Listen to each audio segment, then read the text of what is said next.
Hello, everybody. It's Donna Cravata, and we're back again with another Real 50 Over 50 interview. And today we have Laura Ballerini. And Laura is a seasoned artist and graphic designer who has been running a thriving design boutique for over 26 years and now designs words as well as imagery.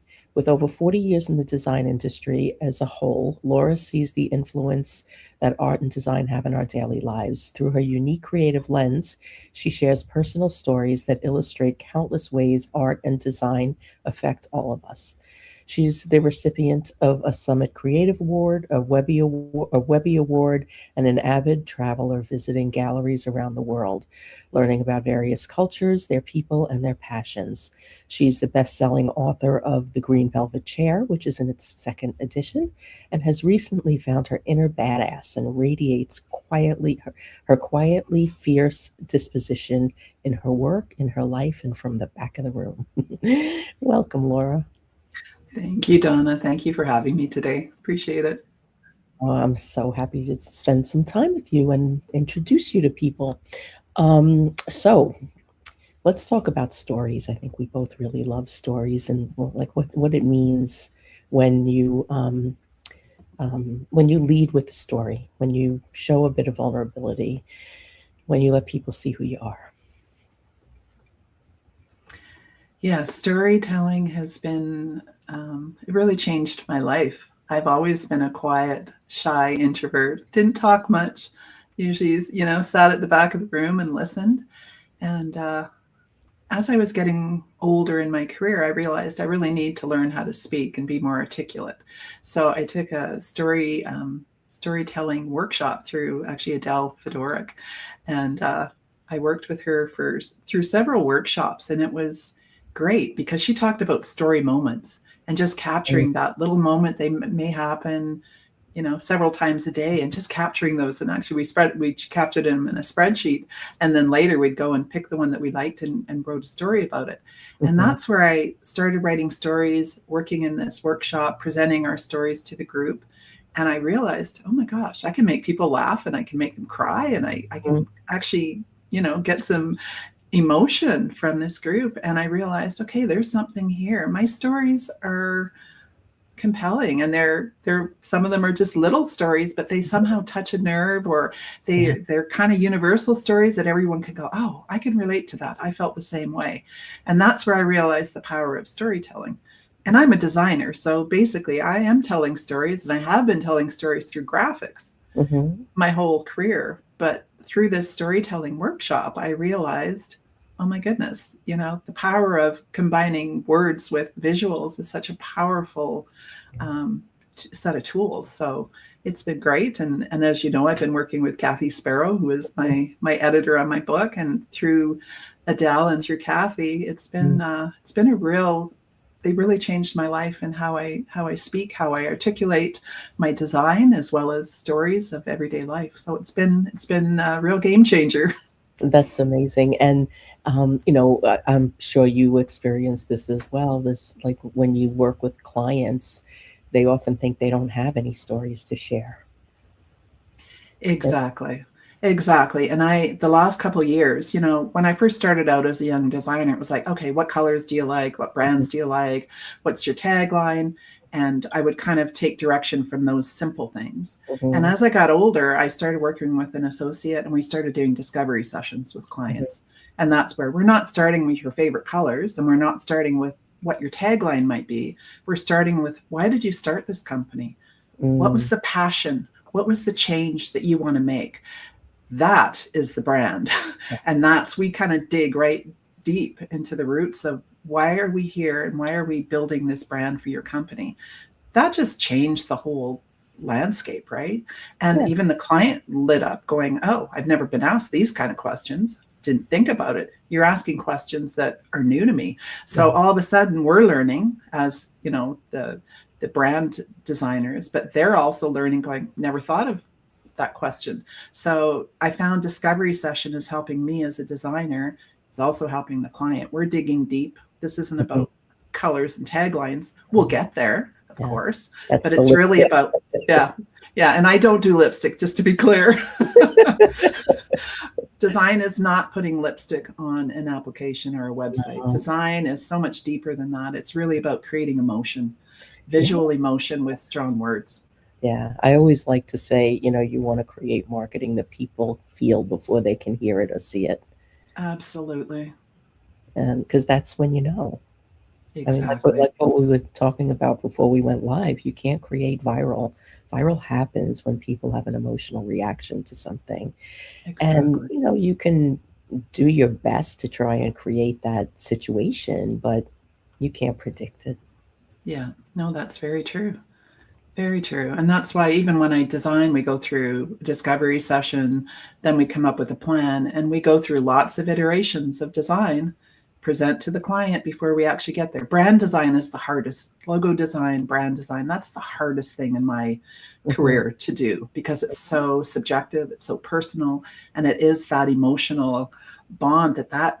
that client has with everything in their core, right? So it's a very subjective piece of work when you're working with brand because it's an emotional thing, It right? is, but it's also an iterative process because, like you had mentioned earlier, is that, they're like, oh, nobody ever asked me these questions before. I hadn't thought about it that way before. So it's a process that they have to go through to now try and kind of layer this on to what they Mm-hmm. thought they were doing because they're Exactly. really doing something totally deeper than what they thought they were doing, and then putting words to that, putting imagery to that, putting structure around that, and building a foundation for it. um, you know they're not going to like a lot of things at first. Their instant Mm-hmm. reaction is going to be no until they could sit with it and kind of like let it settle a bit. Yeah, and I think when we do these discovery sessions, one thing I do, I've learned to talk, I've learned to articulate, but I've always been a good listener. And I do think I listen, I take notes, we videotape the interviews. So I'm going back and I'm researching what did they say and how did they say it. And I'm really trying to be empathetic Mhm. to who they are and how I can represent that visually. So it becomes a symbiotic relationship in a way, right? Like you work very closely with clients when it comes to developing brand. Yeah. Yeah. I mean, I do a different part of it, but it's the same thing because it's personal and it's vulnerable, and it's often showing the things and sharing the things that they didn't even realize that they'd have to share as part of their business. Like, they didn't realize they'd have to go there. And, Yes. from a visibility perspective, when some people start to realize this, they step back and they don't want to do it, Mm-hmm. because, they thought it was just, I'll go on a podcast and talk about this canned topic and then I'll go about my day. Right. But that's not what gets reaction. Yeah, canned solutions don't work anymore. People are Yeah. so savvy and they can see through the Mm. BS, right? It's like this has to be, I know authentic is a very overused word, but Yeah. it's about being real. Yeah. And that's what I like about you and your program because it is about real. It's real. And it's raw sometimes and it's vulnerable. And that's kind of what gets to the root of, what's going to make this work. Well, As I'm talking about brand, but really yeah. getting to that raw, vulnerable state sometimes is what you need to do to get to the essence of how you want to project yourself. Yeah, because if you don't deal with it, whatever it is, whatever that it is, it's there, and it's going to come up when you don't want it to, Exactly. like Yes. maybe in the middle of an interview. Exactly. Yeah. Yeah. So tell me some of your favorite stories about, working through this process and helping people get to like the root of who they are and what they represent, and like what that transformation is like for them. Yeah. For me, I'm actually going to tell a story about myself because Okay. this transformed how I work with clients. And Mhm. it's a story that happened a few years ago now. I belong to a networking group. We met every Wednesday for breakfast, and we had name tags. We had a mic that we passed around, and we did a roll call, talked about we introduced ourselves, what we did, what was new that week. And one week they switched it up and we had to take someone else. We were given someone else's name tag and we had to introduce ourselves as that person. So I thought, oh no, how am I going to show up in this group? Because I had just recently joined. So anyway, we went around the room and we introduced ourselves as our name tag. And when it came to the fellow that had my name tag, he stood up and he said, "Hello, everyone. My name is Laura Ballerini, and I'm a shy, quiet person, and I'm the nicest person in the group. I get along with everyone." And I was floored. I left the meeting after that so disappointed, going, he didn't say what I did. He didn't say, what projects I've been working on. He didn't talk about what my title was. I thought, I'm a nice person that'll drive me to the airport. Yeah, exactly. But I'm a nice person. And at the time I was quite annoyed and I thought, damn, I wish someone would describe me as a badass. So from there I went to one of my meetings, and it was an old client that I worked with for a long time. And he had said, I had told him the story because I was upset. I said, well, he said, I'm a nice person. Really? So anyway, he leaned across the boardroom table, my client, and he goes, well, I guess you got to show your fangs. And I go, I don't have fangs. But I went home and it was a long day, walked in the door. And my husband goes, oh, hi, honey, how was your day? And I go, terrible. Someone called me nice. So I thought, I wish I could be a badass. And I started thinking back about my life. I stood up to a bully in the playground when I was a kid. That's badass. And, when my mother passed away and I wanted to do her eulogy, my sister-in-law phoned me and she said, you can't do the eulogy. You're too shy and quiet. You're going to end up in a pool of tears on the podium.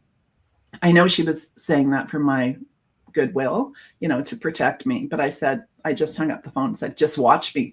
And I did the eulogy, and people came up to me and said, wow, it was very good. And then at my daughter's wedding, I had a bottle of wine. We were dancing to UB40's Red Wine. And some of the moms were dancing on the dance floor with bottles of wine in their hand. And when I exited the dance floor, one of my daughter's friends, who is very outgoing, said, I see where your daughter gets her attitude. You are badass. So it made me realize we're all a badass in our own way, right? And I think it's digging deep, finding that badass in each of us. And that honestly is what I try to do when I'm talking to my clients. Like I say, what is your passion? What are you really about? What change do you want to make with your company, right? And your services and your products.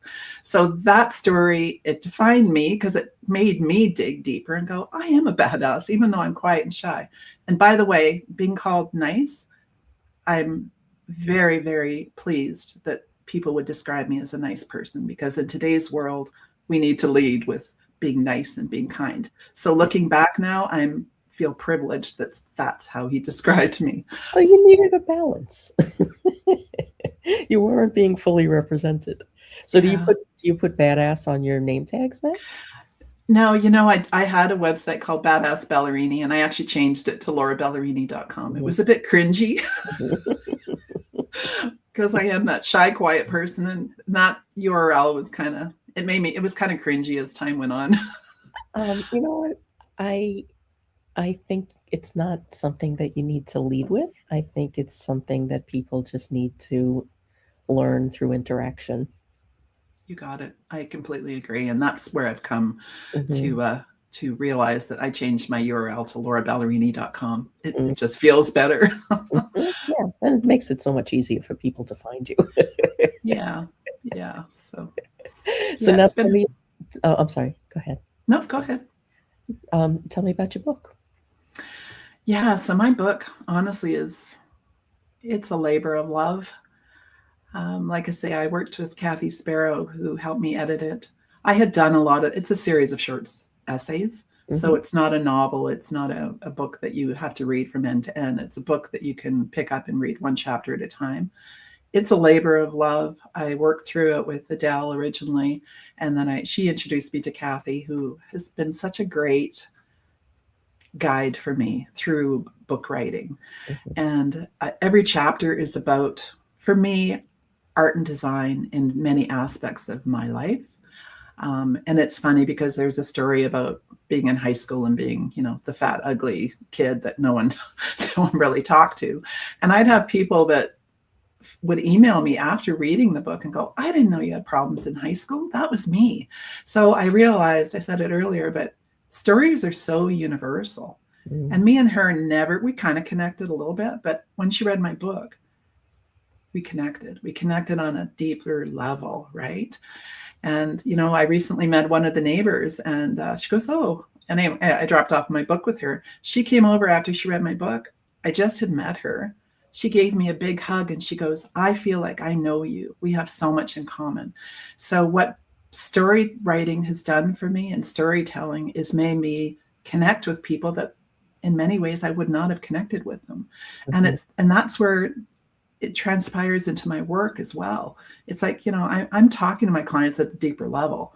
Like, it's like I Mhm. say, it's not, okay, let's talk business, of course, but let's talk about everything behind the business. How do you deal with customer support? How do you deal with someone who complains? How do you deal with a distraught client? That to me is, let's get to the crux of it, So storytelling and writing has helped me not only in my personal life with my book, talking about art and design in everyday life, but how does that transpire into work? Yeah. Because, how you do anything is how you do everything, right? That is a really good way to put it. Yes, because people think, oh, the green velvet chair in my book is it's for designers. It's not actually for designers. It's for everyone. Yeah. It's how you do your hair. It's the glasses that you chose to complement your face shape. It's art and design is everywhere. It's the colors we choose. It's that beautiful painting you've got behind you or Yeah. photography. My brother's work. He's a photographer. It's beautiful. The green wall behind it, like that's all art and design. Balance. You look at graffiti. If you really look at it, it's balanced. It's not all off on one side, and that may be made by 100 different people. They're all coming in art and design and balance and composition, and that's a natural talent that we each have. But I think for me, it's a muscle. The Mhm. more, I'm a graphic designer, but I paint, I draw, I sew, I do a lot of different things. So I'm flexing my muscles all the time in Mhm. creative ways. And I think that's making me a better designer when I'm doing my actual Yeah, work. because each way that you strengthen that muscle, that's another layer. Exactly. So for me, art and design in everyday life, I really want people just to become aware of, people say, oh, you're an artist. I can't even draw a straight line. And I always say a straight line is pretty boring. Draw a crooked line, draw a curved line. That's more interesting. We don't have to draw a straight line to be an artist. And we are all artists in our own way. How we talk, how we Yeah. walk, the jewelry we pick, the sports that we're involved in. That's all part of, designing our world, designing our life visually and, in many other ways. Yeah. Yeah, I didn't realize that I was creative or had any artistic ability until I was in my 50s because that brother was the artist in the family and we were only allowed one. That's funny. Yeah. Well, I come from a creative family. I'm the only designer, but, my brother's an accountant who has a coffee shop. So Mhm. he's combined business with meeting people and over coffee. Like he's made that his business, which is creative. Yeah. My other brother is very creative in what he does, and my sister is very creative in many other ways. So we came from my dad, who was a woodworker, and my mom, who was a sewer, and they taught us how to think creatively. So no Mhm. matter what we do, creativity is not just the visual or even story writing. It's It's exercising your curiosity. brain and It, it's yeah, curiosity. it's curiosity and it's creative thinking and problem solving. That's a huge part of being creative, is solving problems in the best creative, most efficient way. Mhm. Not always the most efficient, but the most creative. Yeah, and the way I've always approached anything is if everybody was going in one direction, I had to go see what was happening the other direction first. That's exactly what I told my husband yesterday. We were looking for a parking spot, and I said, when everyone goes zig, we go zag.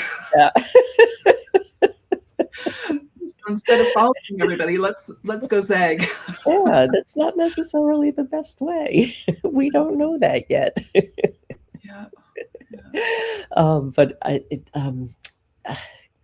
it's embracing like the creative part of me like that late in life has been so interesting because I used to like feel guilty about like not going along with the tribe.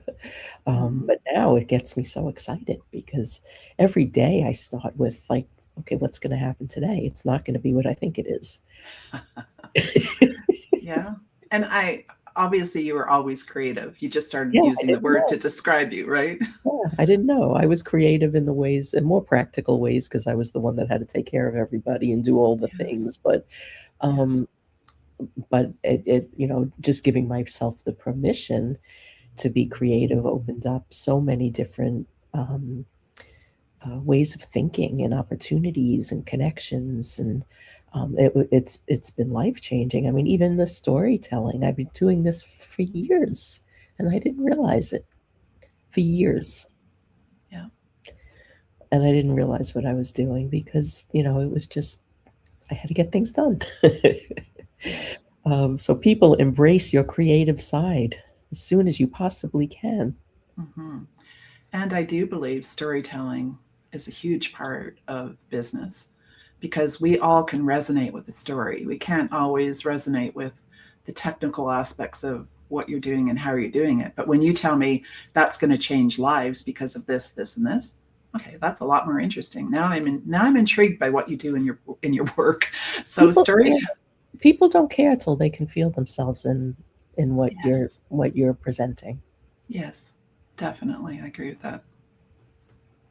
and that does take listening, which is what I have claimed to be the most underutilized marketing skill that there is.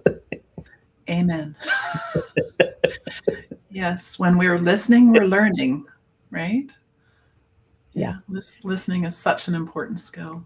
And I've just learned to, like I say, I've just learned to talk because I've always been the listener. But now I guess I'm trying to share the wisdom that I have gained through the years, and hopefully that resonates through all the listening that I have done. So Oh, I'm sure it does because most people aren't doing that. And when you're listening, you're not just listening with your ears, you're listening with all your senses. And yes, you're watching, and you're watching people's reactions, and anticipating like how they're going to react to different things, or what um, for me, when I talk to people, even in Zoom or in person, whatever, even on the phone, I pay attention to the words that they get excited about.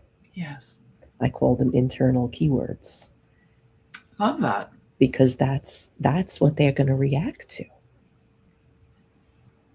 Yes, They're telling you, but most people don't do that. They're looking to what somebody else did. yes, very true. And I have found even with after COVID, doing so many Zoom calls, less in person, it was like, wow, I can really read body movement and eye blinks and the nod of the head, or you know what I mean, the posture. Like, wow, are we ever getting good at reading the visual cues as well Yeah. as what's coming out of their mouth?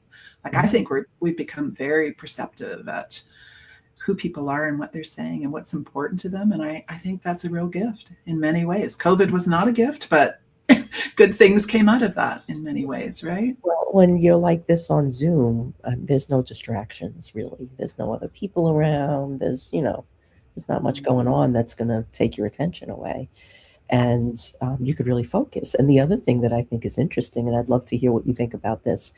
I love when people have real backgrounds. I don't like fake Oh, backgrounds. I'm with you I on want to that one. know. I want to know where you are. Yeah. I want to know what's around you because what's around you in this space where you spend most of your life, probably at this point, Yes. um, what's around you is what's important. Yes. Completely agree. That's actually a really, really good point. Because I surround myself with art, and this Mhm. isn't art that I've done. This is art from my colleagues, and it's like, wow, this is actually quilting. Mhm. These Oh, yeah, flowers are I actually used to quilted. admire you. They're beautiful.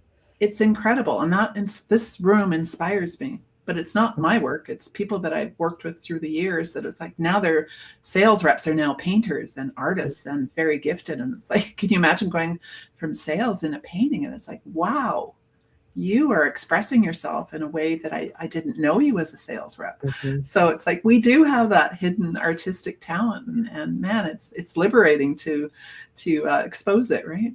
Yeah, I have a friend who was a birth doula and a Chinese medicine practitioner, and acupuncturist, and during COVID, she had to close down her office, and she started taking an online art course from the New York Botanical Gardens, and it's botanical drawings that are very intricate, and they're gorgeous. Like, I mean, she draws a lot of flowers, a lot of fruit, vegetables, and they look like photographs.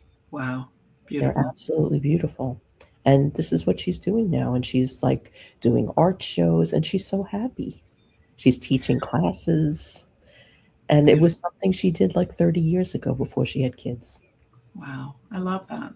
Because I do think art and design, no matter what form it is, it does help relieve stress. Hmm. It creates some tranquility. Like I can imagine her noodling away with all those details. That's a calming and a thinking Yeah. process, but also calming and reducing stress, I believe, and solving problems. There's lots of design problems, I'm sure, in drawing intricate botanicals. Yeah. So, And she's got beautiful gardens around her home. So wow, she draws what's in her yard.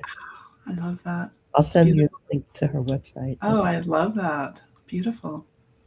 And I think so many people get wrapped up in the work that they do that they don't recognize that every single thing has an element of art to it. Like, even if you're a plumber, there's an art to being a plumber, you know? Oh, in fact, I had talked to a plumber was in this networking group, and we were talking about art and design, and she's a plumber, and she's Hmm. going, Laura, you wouldn't realize how artistic and creative it is to make all the pipes straight and Hmm. perpendicular. And then she goes, I look back at it, it's artwork, all Yeah, these pipes and the way I've connected them, and I'm going, didn't think of it that way, but absolutely, it's everywhere. yeah, it really is. It really is. Um, and you know, tell me more about the book. I want to hear more about the book. What are some other stories in there? Um, there's lots of stories. I'm in my second edition. I launched it 4 years ago. And then I was diagnosed with breast cancer. So Kathy said, you know what? And so it kind of got orphaned in a way. Mm. Kathy had said, you know what? 4 years later, you're good. Let's relaunch it with a second edition. So I wrote some new content, and there's various stories in there. I love sewing. There's a chapter on Barbie dolls. Barbie is my inspiration and an inspiration to women all around the world, whether you like Barbie or not. I find it the whole concept of the Barbie world very inspiring. You can be whatever you want to be. And Mhm. I think in many ways that started with Barbie in 1959. So Mhm. anyway, I sew a lot of Barbie doll clothes. So there's a story about that. Um, I visit art galleries all the time. We were in Palm Springs, and there's a story about me taking my granddaughter, who was just a little 4 or 5 at the time, and we were walking through the art gallery, and there's a story about kind of transcending generations. I went to art college. I loved art and design. And here's this little girl, and she ran up to this abstract painting with big, bold colors and squares. She goes, Nana, this picture's for kids. And we went and we looked at it and went, of course, it was this famous abstract artist. But she goes, this one's for kids. So it kind of transcended age, generation, and our thoughts. And it was like she could relate to this masterpiece at a Yeah. kid's level, and I could relate to it as everything I know. And to be Mm. honest, I had an instructor in art college who said we're all going to profess to paint as a child again. Everything we learned, throw it away, throw the rules away, paint as a child. So that was a lesson to me. It was like, wow, art has transpired generations. There's Mhm. stories like that. There's stories about Halloween costumes. We Mhm. were Herman and Lillian Munster in one of our, and I loved painting faces and sewing Mhm. costumes. So it's making ravioli and taking Mhm. those traditions and moving forward. Food is such an important part of our culture. Yeah. It's an art form, right? So making ravioli with, again, generations of women in my family, we do that every Christmas. Mm-hmm. Stories about that. Of course, there's stories about the green velvet chair. Mm-hmm. It's actually behind me. I put it here for the interview, but my mother did that, and at the time we all thought that chair is a piece of junk, and she sanded it down, stripped it all down, picked some beautiful moss-colored green, reupholstered it, and it was like now it proudly sits there, going, that was inspiring. At the time, I didn't see her vision, right? Yeah. So if you read between the lines in the book, it's about art and design, but it's about vision. It's Mm-hmm. about perspective. There's a story about the family cat who frequently sits in front of the blinds that are closed in our bedroom. And I'm going, why? He looks like he's staring in front of a blank wall. So one day I laid beside him on the floor, and we had Venetian blinds that were closed. Mm-hmm. But I laid from his perspective, and I realized you can see strips of light through the Venetian blinds, right? So he was seeing the strips of light. So he could see the backyard, but he was only seeing strips of it. And I thought, I wonder if he's putting those together in his brain. Mm-hmm. So when I laid down and saw these strips of light, and I could see slivers of the sky and the trees and the wind blowing, but what it did for me was made me realize how many of us are seeing the world through those strips of light, Mm-hmm. and how many of us are seeing the world with blinds wide open, Mm-hmm. checking our sources, seeing different perspectives, talking to different people, and really gaining a really true, comprehensive point of view. I think that maybe is missing in a lot of people's world. So, it's, Everything's a little black and white. yeah, so it's really making sure we're seeing the world through eyes or blinds wide open. Mm-hmm. So that's, to me, a story that I get asked a lot about, and it's cat. It's a cat story. Some people will see it nothing more than a cat story. Some people go, "Wow, that's really deep. That's really profound." So the stories are as deep or as light as the reader chooses to see into them. Right. The high school story is, me, the shy, quiet one, and I decided I was going to go to my 10-year high school reunion. I never got noticed in high school. I walked into the high school. I had, learned how to dress my pudgy body. I learned how to do hair and makeup. And I walked in, and one of the popular boys ran ahead of me, popular boys in high school. He ran ahead of me, and he opened the door and he said, "After you." And I thought, whoa, he wouldn't have given me the time of day in Yeah. high school. And then he looked at my name tag that had my high school picture on. He goes, "Ooh, you're Laura?" He goes, "I wouldn't have opened the door for you then, but I'll open it for you now." And I think he thought he was flattering me. Nice. But it was, "You're not flattering me, because I'm the same person as I was No, 10 so you years went to ago." high school with Al Bundy, huh? But what that did for me, it's about personal brand. I'm the same person. Yeah. I just polished the outside. Yeah. You didn't see that person in high school, but when you polish the outside, all of a sudden you notice me. Well, And this happened. he So wasn't yeah, looking through open blinds. exactly. So there's stories in here that are a little bit deeper. To me, it's about your brand is not your shiny logo. Your brand is the values and the ethics and the morals behind the logo. So that's kind of how I weave that together with brand versus personal brand. So there's stories like that. I think they kind of hit a nerve with some people that, Mm-hmm. wow, there's something here. But really, honestly, I didn't have a mandate that I wanted these to be profound stories. Mm-hmm. I just wrote stories from the heart, and they kind of translated into something that maybe is a bit deeper for hopefully most of the readers. Yeah. Well, it's open to interpretation, right? So each reader can take from it what is meant for them. Mm-hmm. Yes, but is it for designers? No, it's for For it's everyone. for anyone who wants to kind of Mm-hmm. dig a little deeper into creativity, Mm-hmm. especially in today's world of AI. It's like, let's keep our brains active and exercise those creative muscles. Mm-hmm. Yeah. It's critical. Yeah, totally. I love AI, but I don't use it the way most people do. And but I can see where it it will dull creativity. Yeah, I mean, I use AI for efficiency. There's lots of great tools to make me work faster and stronger and better, but I don't use it when I'm thinking creatively. I like to exercise my brain. So yeah, we're at an interesting point in time. I know. I I go back and forth between like going, oh my God, how did we get here, to what a time to be alive, and like everything in between. Yes, yes, I agree. I agree. It's a challenging time, but also a time of opportunity.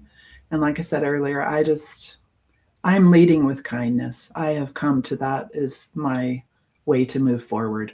Yeah, Lead with kindness. I agree. Kindness, community, um, generosity, all of those things are what I want to open doors with. Yes. And I think it's what the world needs. Hmm. Mental health is a fragile state, and Yeah, it's like we need to be kind to each other. yeah, I agree. On that note, I'm going to take that as your wisdom bomb, because I usually ask for a wisdom bomb at the end of this, and I think you just nailed it. Yeah. But thank you for spending some time, and thank you for sharing your brilliance. And everybody, please connect with Laura at lauraballerini.com or at bluebrown.com, her design agency. And if you have questions, comments, you're listening to the replay, post them, tag us. We'll come back and we'll keep the conversation going. And we will be back next week with more. Have a great Wednesday, everyone. And thank you, Laura. Thank you so much, Donna. Appreciate it.